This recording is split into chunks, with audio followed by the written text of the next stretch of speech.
আসসালামু আলাইকুম। Cyber security Bangla YouTube চ্যানেলের ফ্রি ইথিক্যাল হ্যাকিং কোর্সের চতুর্থ পর্বে আপনাদের সবাইকে স্বাগত। সো ভিউয়ার্স, প্রতিবারের মতো আমাদের আজকের এই ভিডিওর কুইজ কন্টেস্টে অংশগ্রহণ করার জন্য আমাদের ফুল ভিডিওটি কন্টিনিউ করুন। তো চলুন শুরু করা যাক। আর শুরু করার আগে যারা এখন আমাদের ইউটিউব চ্যানেলটি সাবস্ক্রাইব করেননি, তারা আমাদের ইউটিউব চ্যানেলটি সাবস্ক্রাইব করে পাশে থাকা বেল বাটনটি অন করে দিবেন, যাতে পরবর্তী লেটেস্ট ভিডিওগুলি নোটিফিকেশনের মাধ্যমে আপনার মাঝে পৌঁছে যায়। ইতিমধ্যে যারা আমাদের ইউটিউব চ্যানেলটি সাবস্ক্রাইব করেছেন তাদেরকে অসংখ্য অসংখ্য ধন্যবাদ। সো ভিউয়ার্স, আমরা প্রিভিয়াস ক্লাসে জেনেছিলাম কিভাবে মেইনফ্রেমের মধ্য দিয়ে নেটওয়ার্কের উৎপত্তি হয়েছিল। তারই ধারাবাহিক অনুসারে আজকে আমরা জানব কিভাবে ইন্টারনেটের উৎপত্তি। বড় বড় ইউনিভার্সিটি এবং প্রাইভেট কোম্পানিগুলো যখন মেইনফ্রেমের মধ্যে তাদের নেটওয়ার্ককে বিস্তৃত করার চেষ্টায় ব্যস্ত, ঠিক সেই সময় যুক্তরাষ্ট্রের প্রতিরক্ষা বিভাগ তাদের নিজস্ব নেটওয়ার্ক গড়ে তোলার জন্য মনস্থির করলেন।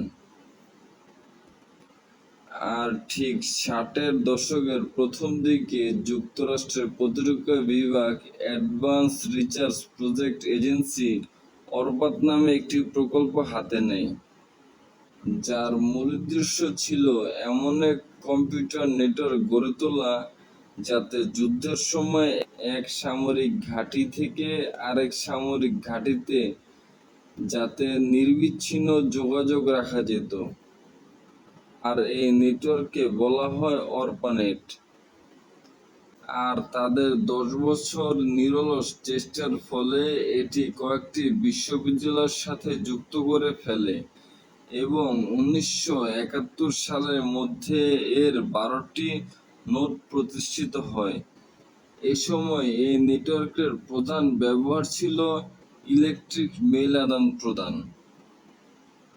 আর ঠিক 80-র দশকে অরপানেট বৃদ্ধি পেতে থাকলো এবং 1989 সালে এসে এটি দুটি ভাগে বিভক্ত করা হলো। আর এর একটি ডরপানেট নামে সামরিক বাহিনীদের নিজ ব্যবহারের জন্য ব্যবহৃত হতো, আর অন্যটি সাধারণ জনগণের জন্য উন্মুক্ত করে দেওয়া হলো। আজকের এই ইন্টারনেটের জন্ম হলো এই অরপানেট থেকে। ইন্টারনেট আমাদেরকে দেখিয়েছে কিভাবে বিভিন্ন ধরনের নেটওয়ার্কে যুক্ত করা যায় এবং গোটা বিশ্বকে একই নেটওয়ার্কের অন্তর্ভুক্ত করা যায়।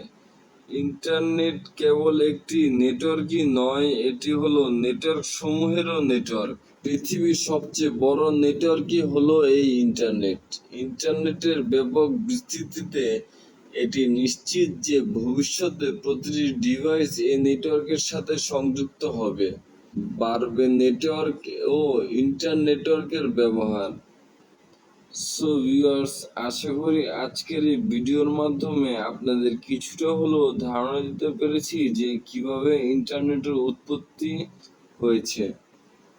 আর আমাদের আজকের এই কুইজের প্রথম কুইজটি হলো, ডরপানেট নামে প্রকল্পটি কোন এজেন্সির হাতে নিয়েছিল? আর আমাদের দ্বিতীয় কুইজটি হলো, ডরপানেট কারা ব্যবহার করত? এই দুইটি কুইজের সঠিক উত্তর কমেন্টের মাধ্যমে জানিয়ে জিতে নিন পুরস্কার। আর কে বিজয়ী হয়েছে সেটি জানার জন্য আমাদের পরবর্তী ভিডিওটি অবশ্যই দেখবেন। সো ভিউয়ার্স, আজ এই পর্যন্তই। সবাই ভালো থাকবেন, সুস্থ থাকবেন। আল্লাহ হাফেজ।